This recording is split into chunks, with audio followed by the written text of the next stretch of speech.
Good afternoon, my teachers and my dear friends. Today I am doing science experiment. Why an ice cube melt in fresh water? So we need 2 glasses of water, some salt and ice. So we put some salt in 1 glass.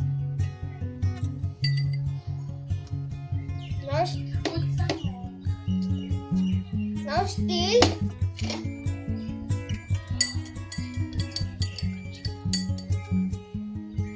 enough. We take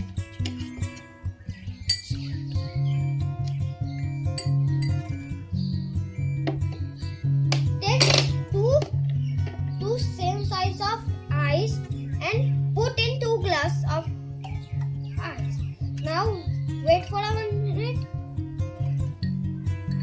Now you can see. Now you can see in fresh water it becomes small ice, and in salt water I put ice becomes big. So salt has property of reduce